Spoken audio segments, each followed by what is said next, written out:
Hi, welcome everyone. In this video, I'm going to show you how I created this concept art of my Japanese fortress. I began by sketching out a few silhouettes for the main structure. The concept behind this fortress is that it functions both as a military base and a massive forge. What set it apart is that the weapons crafted here are made from a rare metal mined from an asteroid. The design of the fortress combines elements of traditional Japanese castles with the industrial aesthetic of the Eastern era. So I started creating some silhouettes. I'm planning to sketch out 4 to 6 silhouettes to explore different shape variations. At this stage, I also came up with the idea to adding airships to enhance the world building. This part of the process is all about interaction and experimentation. I'm not worried about making it perfect yet, just getting the idea out visually.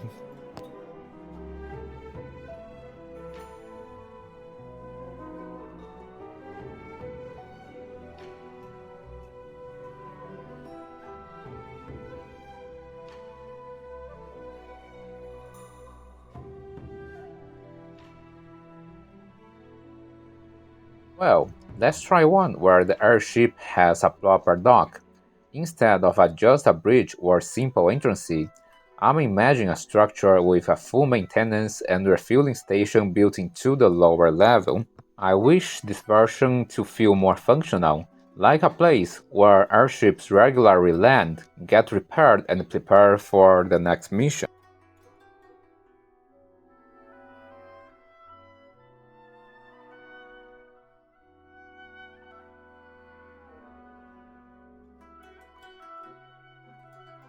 Adding some chimneys on the roof.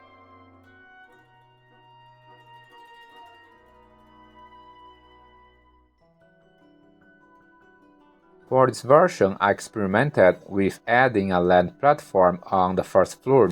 I also introduced some pipes and started exploring how they could interact with the architecture.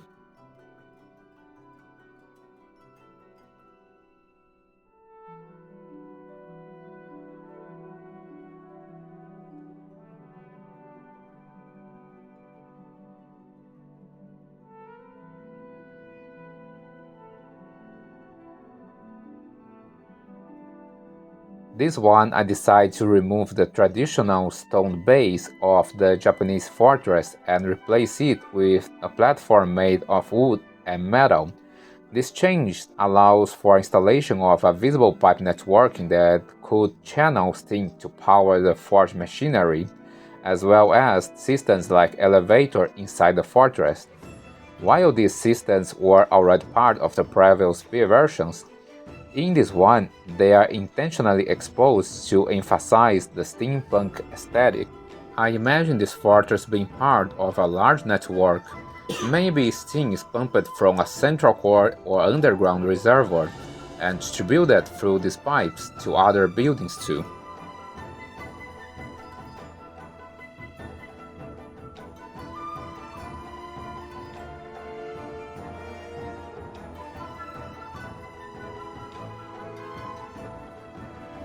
I'm going to choose the third one. Having a second building that functions as dock, along with repair and refueling facilities, feels more balanced and interesting to me. I'm thinking that in this concept, the dock structure could also be integrated into the upper wall of the fortress, almost like it's part of the outer defenses. I'm planning to design this fortress with at least 3 main levels. The top level would be where the main castle or command centers is located, and the lower levels would serve for more functional purposes, like logistics, defense, or support systems. At this point, I will sketch the first perspective view to test how well the idea holds up visually. It's a good way to make sure everything feels coherent before I move forward into the Greyscale concept scene. This step helps me catch design issues earlier, like scale, silhouette clarity, and how the shapes interact. Now begins the grayscale painting phase. Here I want to expand the concept to the top level of the fortress, highlighting the asteroid embedded in the terrain, the main structure, a few airships, and other key elements like the barracks, defense towers, and the perimeter wall. I will also begin defining foundational shapes that will serve as a guide during the blueprint process later on. So I started by painting the sky.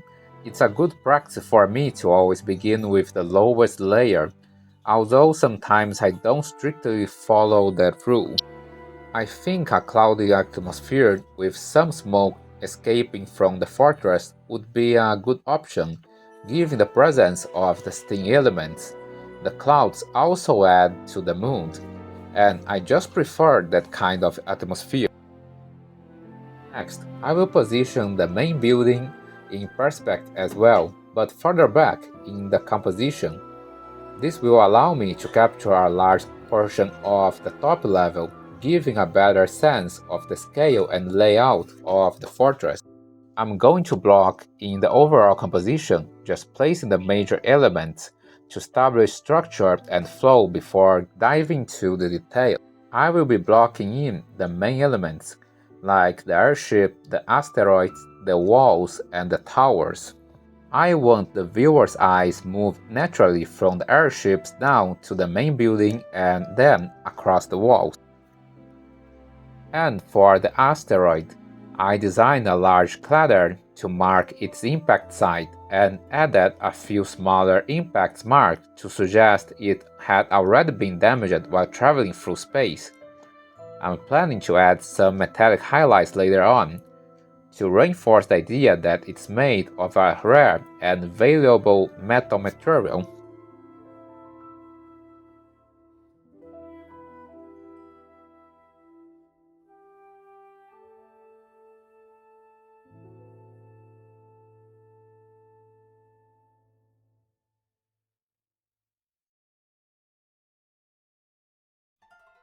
Now I'm adding some pipes, but this time I decided to keep them only on the ground floor. I think it makes more sense for the upper levels to have a clear look, with the piping hiding inside to the structure. I feel like the blocking stage has reached a solid point, so now I'm going to begin detailing, starting from the top floor of the main building. The top floor is the residence of the general. Its design is inspired by the Tenshu, the highest part of the traditional Japanese castles, like the one in Osaka. I also added a fenced balcony around the floor so the general can both oversee the fortress and enjoy the surrounding landscape. Beneath the top floor, there's an intermediate level between the general's quarters and the main headquarters. This floor functions as a defensive barrier where samurais armed with matchlocks are positioned to guard against potential intruders. Next is the headquarters and the meeting room, where strategic discussions are held with other generals and high-rank officers. This floor also features a surrounding balcony.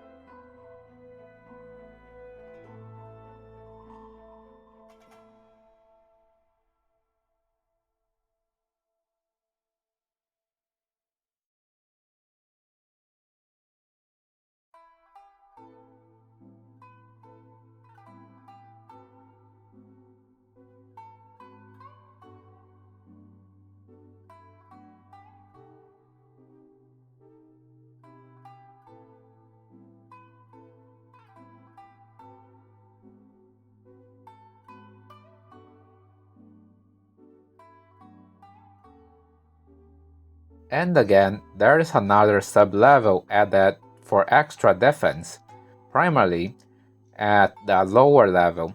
This floor is larger to accommodate more matchlocks and also some samurai with katanas, ready to repel the potential invasion.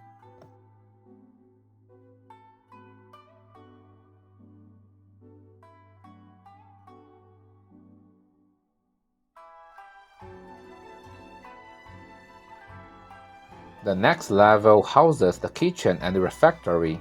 Its main purpose is, of course, for meals, but it also serves as a place for celebrating special occasions or victories in battles.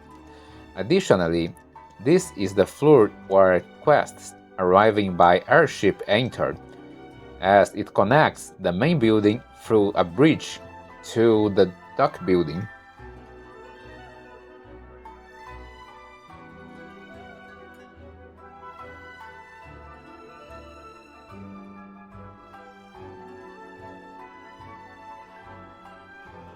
Next is the floor where the forge machine and the most skilled forgers are located. The level is the closest to the steam cord which supplies power for the machines. It's also the last floor that the elevator reaches.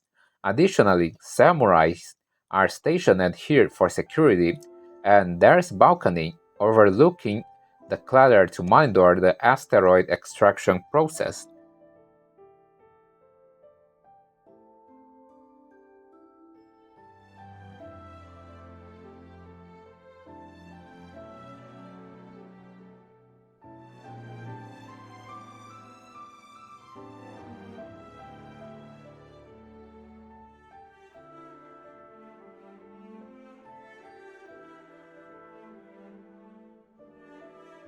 The base of the main building holds the steam core, which supplies energy exclusively to the main building.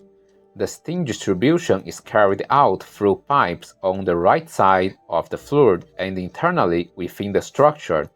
At first, I considered using stones for the walls, but upon further reflection, I realized that rocks could cause damage to the metal machines. Additionally, wood proved to be a more practical choice for modeling, as it allows for easier pipe rotation. This metal container, located below the control room, distributes the steam generated by the core to the external part of the castle. This room is where the fortress can regulate the steam pressure supply.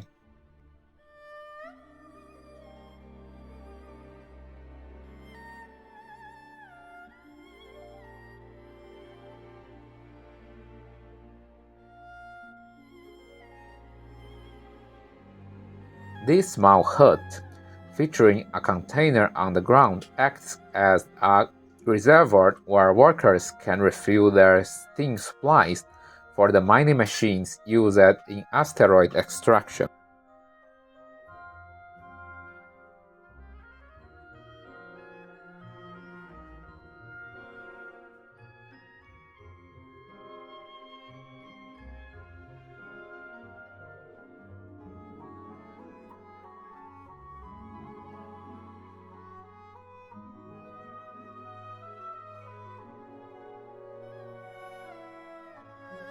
This pipe from the steam control room to the one leading to the hut works as a redirector sending excess steam to the reservoir.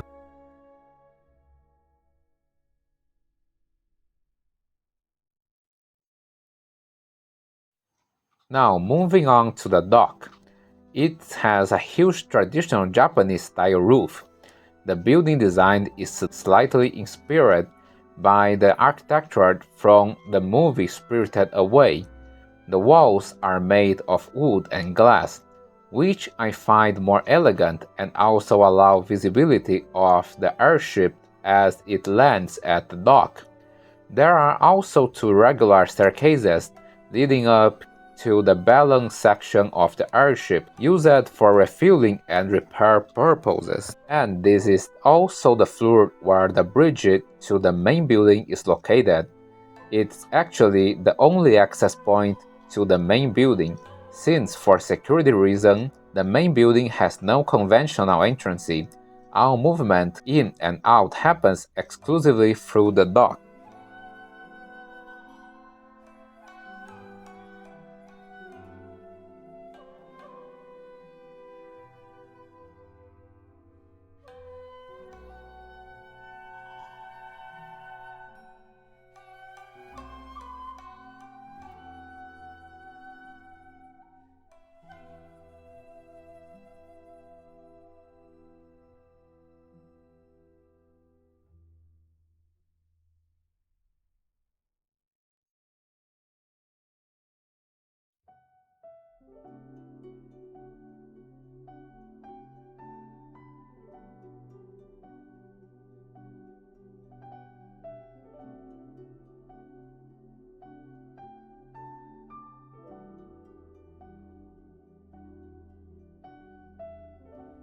The next floor is where the repair workers operate and where all the tools and machines for maintenance are stored.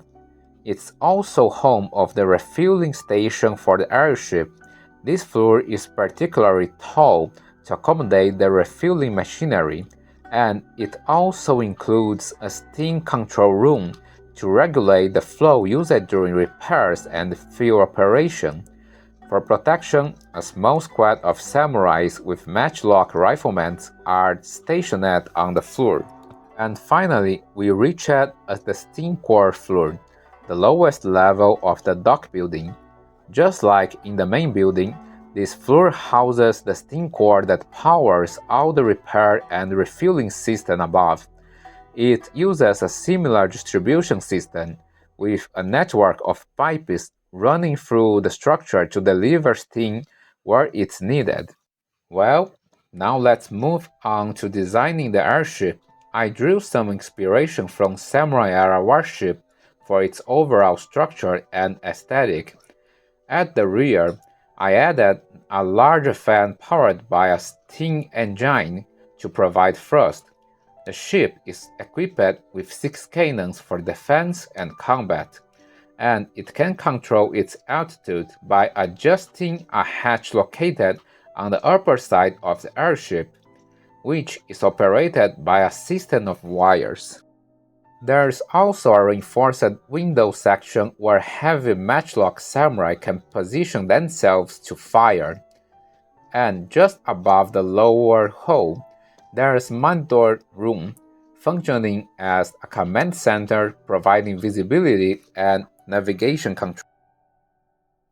For directional control, the airship is equipped with a larger tail fin, similar to those found on traditional zeppelins.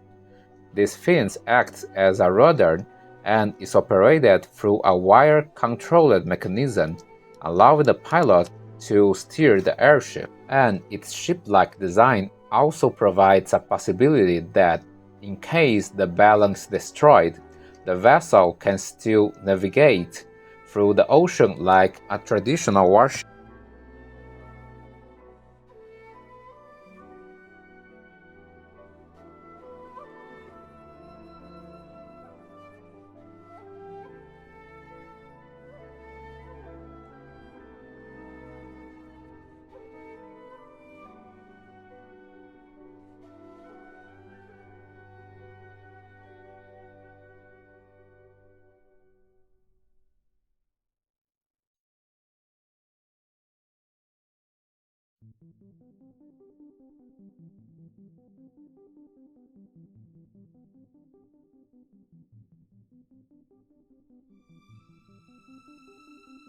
The balance section is held and controlled by a metal structure resembling large circular frames.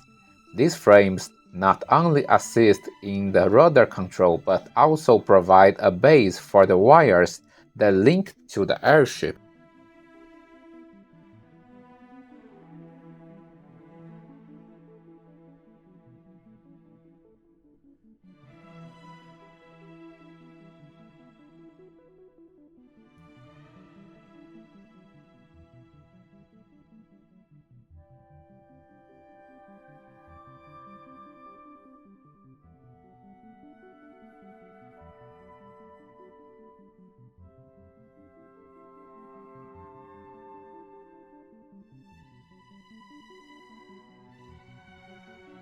Now, let's position this airship within the scenery and add details to the other two.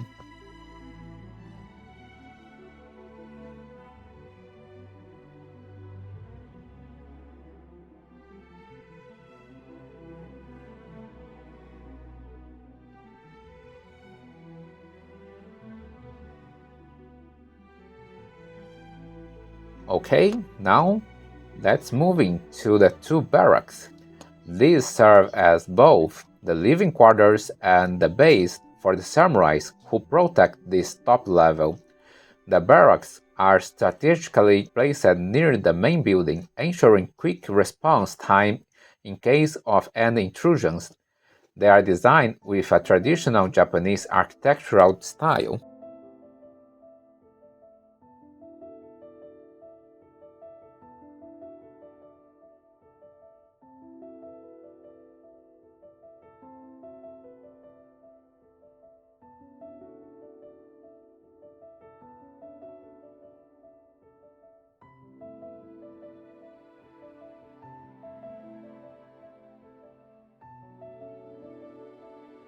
After completing the barracks, I moved on to designing the towers and walls surrounding the top level.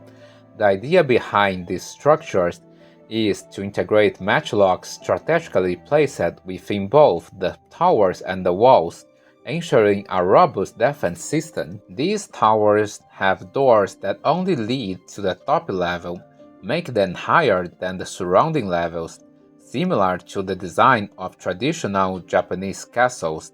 This elevation provides an advantageous position for defenders, offering a better view of the surrounding and making it easier to spot any incoming threats.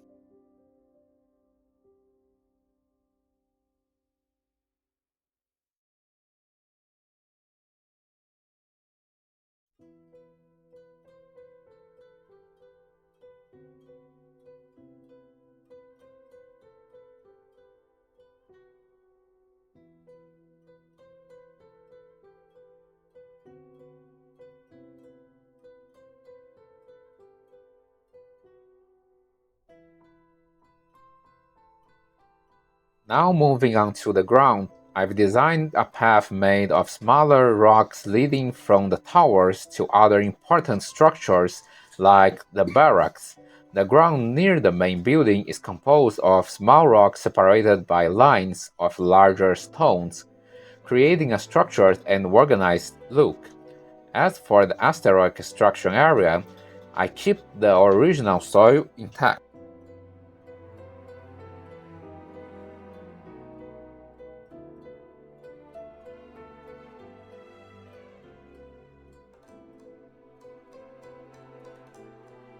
Now, I'm adding more detail to the crater and asteroid. For the asteroid, I've introduced some bright spots to highlight its metallic composition, giving it a more realistic and dynamic look as if it's reflecting light.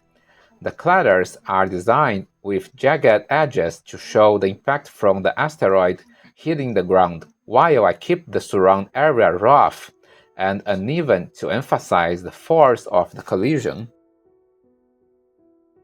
Now I'm adding some clusters of black pine trees around the scenery.